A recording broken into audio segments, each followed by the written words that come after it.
Švaistymai – labai svarbus Lean elementas ir tikrai vertas aptarti atskirai. Lean, būdama labai praktinė sistema, darbinė sistema, numato, kad švaistymus reikia pamatyti tam, kad mes juos galėtume pašalinti. Pasižiūrėkime, kaip tai daroma. Švaistymų stebėjimas yra Lean elementas ir čia reikia susigrumti su kai kuriais Lean priešininkų prietarais. Reikia pasakyti, kad Lean tikslas nėra dirbti greičiau, sunkiau ar atleisti darbuotojus. Lean tikslas nėra bet kurią kainą sumažinti atsargas arba mažinti savo kaštus kokybės klientų sąskaitą. Ne, Lean tikslas yra padaryti visus veiksmus tikslesniais, paprastesniais ir sklandesniais. Ir kaip tik to tikslo galime pasiekti, pašalinę kliūtis ir stabdymus. Taip sakant, mes galime pasiekti geresnio proceso, pašalinę švaistymus. Labai svarbu yra pasižiūrėti į Lean principus, tai yra darbinės nuorodos, į kurią pusę Lean sistema mus veda. Pirma, apibūdink vertę kliento požiūrį. Antra, detalizuok vertės grandinę ir pašalink švaistymus. Trečia, pasiek, kad vertė tekėtų nestabdoma. Ketvirta, kurk vertę, kai jos reikia, kai klientas ją traukia link savęs. Penkta, nuolat tobulėk siekdamas idealų. Ir pabandykime truputėlį konkrečiau detalizuoti, ką mes turime omenyje, sakydami pašalink švaistymus. Švaistymas ir vertės kūrimas. Lean sistemoje švaistymai yra vertinami visą laiką kliento požiūriu ir pirmoji užduotis yra pastebėti švaistymą, kad galėtume jį pašalinti. Tačiau, norint pastebėti švaistymą, mums reikėtų apsibriežti, kas tai yra vertė. Vertės kūrimas pagal Lean apibrėžiamas tokiu būdu. Pirma, atliekamas darbas turi būti svarbus klientui. Antra, informacija arba medžiaga darbą atliekant turi keistis. Trečia, darbas turi būti atliekamas kokybiškai ir iš pirmo karto. Taigi procesas kuria pridėtinę vertę tada, jeigu visos trys sąlygos yra tenkinamos vienu metu. Ir priešingai, jeigu bent viena iš sąlygų nėra tenkinama, atliekamoje veikloje mes turime švaistymų. Švaistymai yra bet kokia veikla, kuri reikalauja resursų, tačiau nesukuria vertės. Vertės apibrėžimas mums užduoda iš karto du klausimus. Pirmas tai yra apie tai, kokia yra atliekamo darbo paskirtis, ko iš tikrųjų nori klientai, ką vertina klientai. Čia mums reikia išskirti, kad procesas gali turėti išorinius klientus, tai yra tie, kam yra skirtas mūsų kuriamas produktas ir tai, už ką klientas sutinka mokėti savo pinigus. Tačiau mes galime turėti vidinius klientus, tai yra kitus procesus, kitus funkcinius padarinius, kurie naudoja mūsų kuriamą darbą, atliekamą darbą. Antras aspektas yra tai, kad mums reikia pasižiūrėti, kaip yra atliekamas darbas, koks procesas tą darbą atlieka. Taip sakant, kokią informaciją mes perdirbame, kokias medžiagas perdirbame, su kuo mes dirbame, mums reikia tai suprasti. Mums reikia suprasti, ar visi proceso elementai yra reikalingi, ar tie elementai yra nuoseklūs, ar yra logiški, ar procese yra stabdymų, pakartojimų, taisymų ir laukimo. Kaip tik vertės apibrėžimas mums užduodamas šios klausimus, mus išveda į švaistymo paiešką. Vertė kuriama vertės grandinėje arba kiekviename padalinėje ir kiekvienoje darbo vietoje. Čia reikia ieškoti švaistymo, ne kur nors kitur, ne kur nors toli. Jie, taip sakant, yra mums po kojomis. Na, o švaistymą identifikuoti padeda švaistymo šaltinių žinojimas. Ir pažiūrėkime, kaip švaistymą apibrėžia Lean. Lean išskiria 3 švaistymo tipus. Tai yra muda, ta nereikalinga veikla, nuostoliai, kurie ir pažeidžia sąlygas, kada kuriama vertė. Muri, tai yra per didelis krūvis žmonėms arba įrangai, sąlygojantis pačias įvairiausias problemas. Ir mura, tai yra užduoties nepastovumas, netolygumas, kas reikalauja rezervinių resursų. Kitaip sakant, tai yra ta situacija, kada norint atlikti visas užduotis, mums reikia palaikyti maksimalius resursus pagal maksimalią užduotį. Jeigu šiame pavyzdinėme grafike mes turime kintantį darbų krūvį, kuriam atlikti mums reikalingas skirtingas operatorių arba darbuotojų skaičius, norėdami jį atlikti laiku, mes turėsime palaikyti tuos resursus, tą operatorių skaičių, kuris yra priderintas prie maksimalaus darbo krūvio. Kaip tik tai ir yra mura. Murą reikėtų pašalinti visų pirma, tam, kad stabilizuoti vertės grandinės procesus. Kita vertus, dažniausiai sutinkamas švaistymų šaltinis yra muda. Lean detalizuoja mudą šaltinius, nes tai yra švaistymai esantis kiekviename procese, kiekviename darbe. Jie dažnai tampa tokiais įprastais, kad net mes jų nepastebime.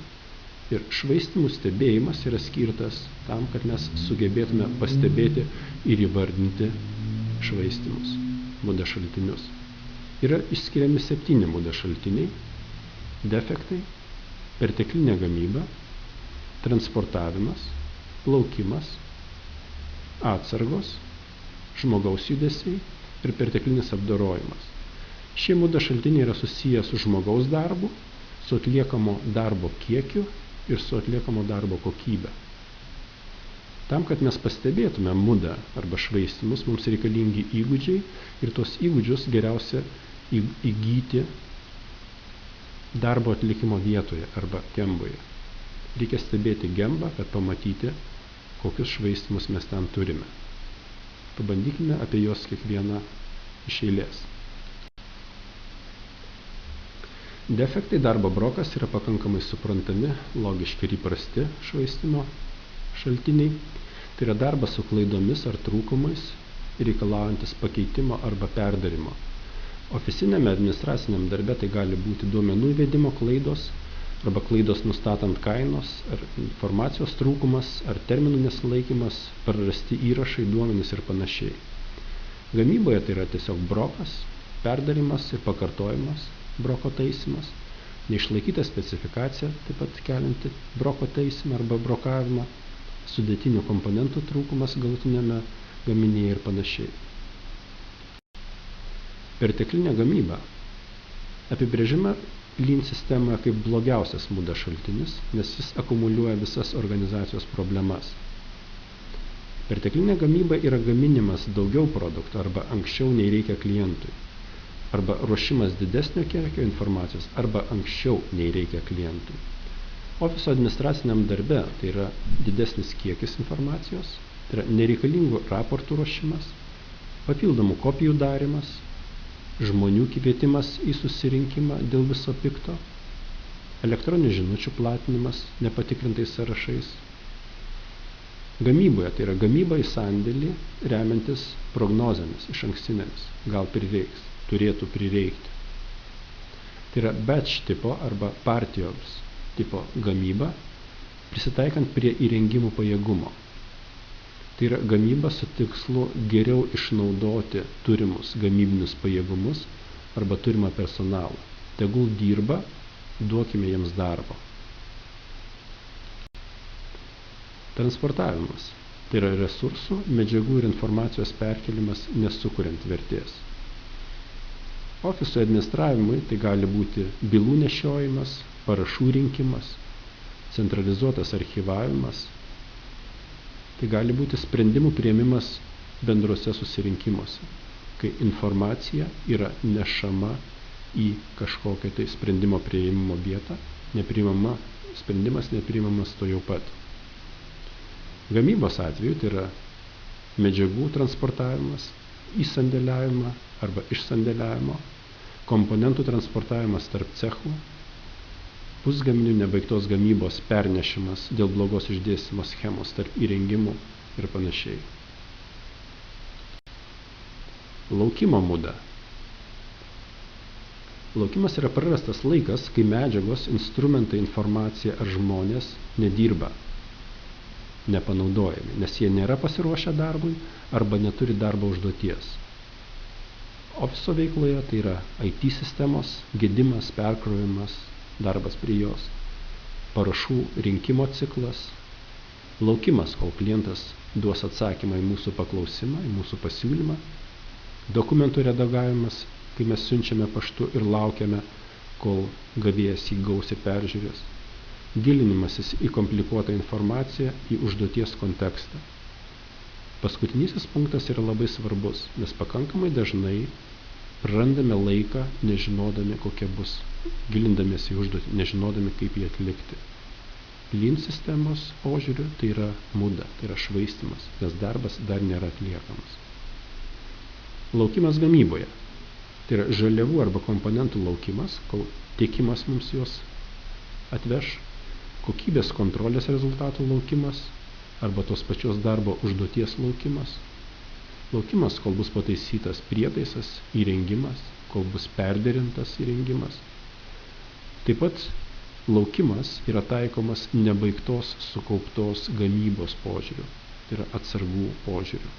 Tai yra nebaigta gamyba, kuri laukia savo eilės, kada mes ją panaudosime, kada mes toliau ją pastumsime vertės grandinę link pinigų.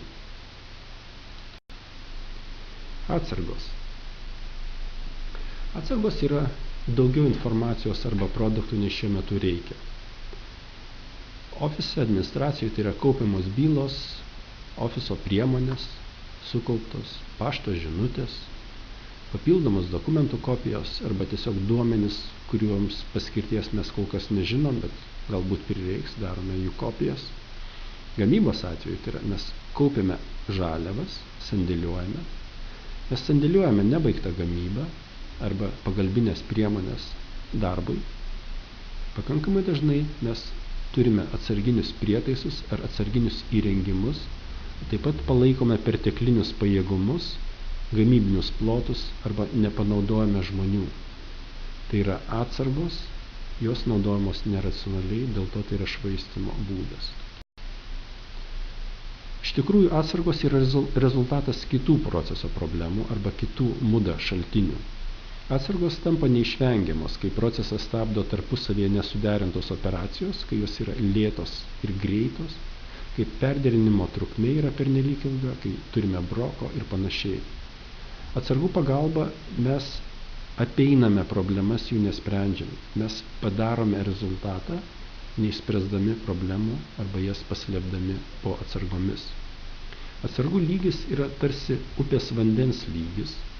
Kai jisai yra aukštas, mes nematome srautui trukdančių problemų, nematome akmenų. Tačiau jeigu atsargų lygį mes sumažintume, mums problemos pasidarytų pakankamai aiškios ir mes matytume, su kuo mes galime dirbti, su kuo mes privalome dirbti, kad procesai mūsų taptų sklandesni. Taigi atsargų mažinimas apnuogina problemas ir paskatina problemų sprendimą. Judesių muda. Tai yra, judesiai yra žmogaus judesiai, kurie nesukuria vertės. Ofiso veikloje tai yra dokumentų paieška, informacijos rinkimas žinynuose, kataloguose, ėjimas prie bendro naudojimo printerių ar tiesiog lankstymasis neergonomiškai organizuotoje darbo vietoje. Gamyboje tai įrankių darbo priemonių siekimas, ėjimas jų paimti, operacijos perkelimas nuo vieno įrengimo prie kito, ėjimas prie bendro naudojimo prietaisų arba vėlgi neergonomiška darbo vieta. Žmogaus judesius pakankamai dažnai fiksuojame, sukurdami vadinamą spageti diagramą, kaip tik daugybė linijų ir parodo, kiek neekonomiškai yra panaudojama žmogaus resursas arba kiek judesių švaistymų mes turime. Ir perteklinis apdorojimas kaip švaistymo rūšis, tai yra papildomas klientui nereikalingas darbas arba klientui nereikalingos produkto savybės. Tai yra aukštesnė kokybė, kurią mes stengiamės suteikti, nors klientui to nereikia. Ofiso administraciniam darbe tai yra duomenų pertikrinimas, perorganizavimas, perteklinė kontrolė, pertekliniai funkciniai suderinimai arba platesnės apžvalgos, jų šlifavimas ir panašiai. Gamyboje tai gali būti perteklinis dokumentavimas, pernelyg siauros kokybės tolerancijos ribos, pernelyg sudėtingas dizainas arba, tarkime, spalvota techninė dokumentacija. Šioje vietoje įmonės pakankamai dažnai daro klaidą sakydamos, kad kuo aukštesnė kokybė, tuo geriau. Iš tikrųjų, kokybė turėtų būti subalansuota su kliento poreikiais ir tada mūsų darbas taps ekonomišku, taps racionaliu. Reikia padaryti vieną labai svarbų stabtelimą šitoje vietoje. Jeigu visą atliekamą darbą mes suskirstytume į klientui reikalingą darbą, kurį neabejotinai mes norėtume, kad jo būtų mūsų procese kuo daugiau, į darbą, kas yra grynas iššvaistymas ir kurį neskausmingai mes galime pašalinti iš savo procesų ir nuo to nenukentėtų nei klientas, nei pats procesas, yra trečioji atliekamų darbų rūšis, tai yra nesukuriantis vertės darbas, tačiau būtinas dabartinėme procese.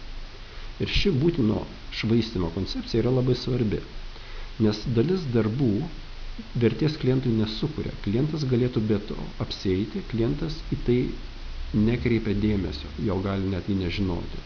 Tačiau šie darbai yra neišvengiami dabartinėme procese. Mes negalime jų atsisakyti, nes procesas dėl kažkokių tai priežasčių sustos arba nukentės. Taigi šios švaistymus mes galime sumažinti tik tai pakeisdami patį darbo procesą ir jie yra tikrasis procesų analizės objektas. Laikinas būtinas švaistymas. Švaistymų šalinimui galime suformuluoti 7 paprastas taisyklės susijusias su 7 švaistymų šaltiniais. Defektai. Norint sumažinti defektus, reikia rasti pirminę defekto atsiradimo priežastį. Reikia kontroliuoti atliekamo darbo kokybę kiekvienoje operacijoje.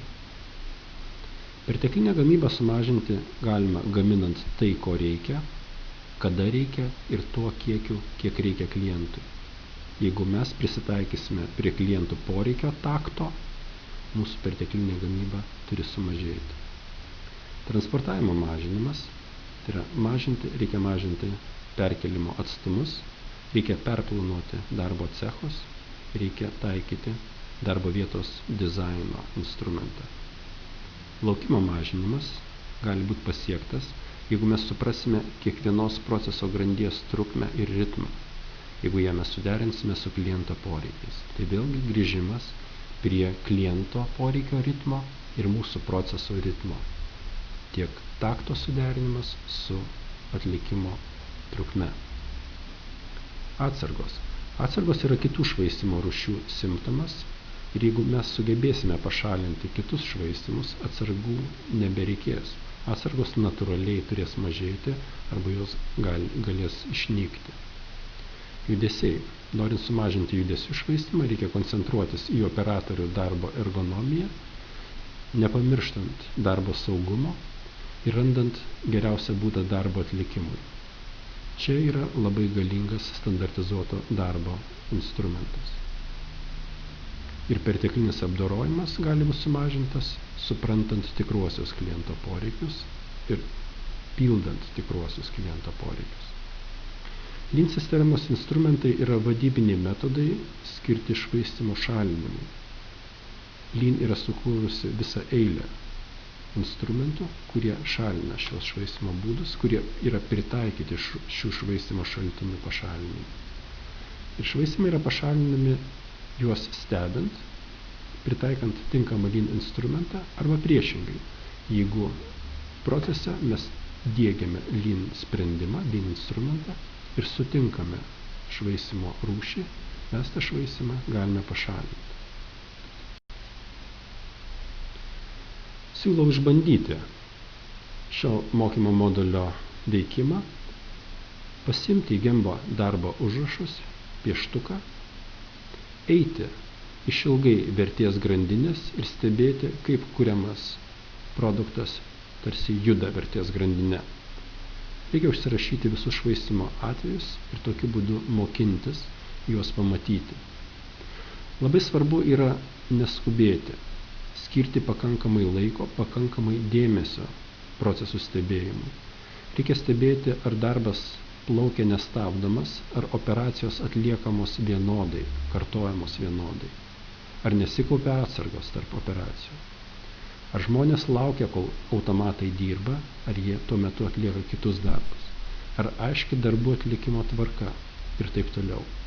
Čia reikia prisiminti 7 muda šaltinius ir šitas prisiminimas, jų identifikavimas gemboje, kaip tik ir padės mokintis stebėti švaistymus. Beje, gemba tai yra ta vieta, kur iš tikrųjų vyksta darbas. Labai svarbu pačiam savo akimis pamatyti, kaip darbas yra atliekamas. Nepasiremti arba nepasitenkinti kitų nupasakojimų, ataskaitomis, apibendrinimais, standartizuotų darbo aprašymais ir panašiai. Reikia pamatyti, kaip iš tikrųjų darbas atliekamas, tik tai tada mes galime pamatyti, kokie iš tikrųjų švaistymai jame yra. Stebėjimo trukmė neturėtų būti mažesnė kaip 2 valandos. Reikia ramiai, neskubant viską pamatyti, tada mūsų rezultatas iš tikrųjų turėtų būti geresnis. Stebėjimo rezultatus būtina aptarti. Reikia aptarti kiekvieno stebėtojo užfiksuotas pastabas, dalyvaujant padalinio atstovams. Reikia išsiaiškinti, kas buvo stebima, koks yra paaiškinimas, kokia yra priežastis, kokia yra pastebėto švaistymų priežastis. Diskusijos rezultate reikia paruošti problemų sąrašą, išgryninti pastabas, jas palikti tik tai tikrasias problemas. Ir reikia numatyti problemų sprendimo būdą. Dalis problemų bus pakankamai akivaizdžios ir joms galima iš karto paruošti sprendimo ir kontrolės lapą, ką darome, kada darome, kas atsakingas ir kaip kontroliuosime. Tuo tarpu dalis problemų bus greičiausiai sudėtingos, kompleksinės ir jų sprendimo mes nematome iš karto. Tačiau mes galime numatyti problemos eskalavimo būdą, kur, kada bus šita problema iškelta diskusijai, aptarimui ir tolimesniam sprendimui. Labai svarbu žinoti, kad dėl problemos kalti ne žmonės, o pats procesas. Reikia nebijoti problemas iškelti. Ši nuostata Lean sistemoje yra pamatinė. Tai yra labai svarbu, kad žmonės pasitikėtų, jog problema yra ne žmogaus problema. Problema susijusi su proceso nesklandumu. Tokiu atveju problemos tampa auksu, kiekvienas problemos iškėlimas mums suteikia galimybę tobulėti. Šalindami problemas mes pageriname savo dabartinę situaciją. Tai tiek trumpai apie švaistymų stebėjimą. Kaip ir kiekvieną Lean metodą, Lean nuorodą reikia išbandyti praktikoje, reikia priprasti, reikia įgyti įgūdžius. Pridursiu tik tai, kad būdų problemą identifikuoti ir spręsti yra daug, tačiau ne vienas jų neveikia be mąstymo ir be darbo. Linkiu sėkmės, ačiū, Saulius.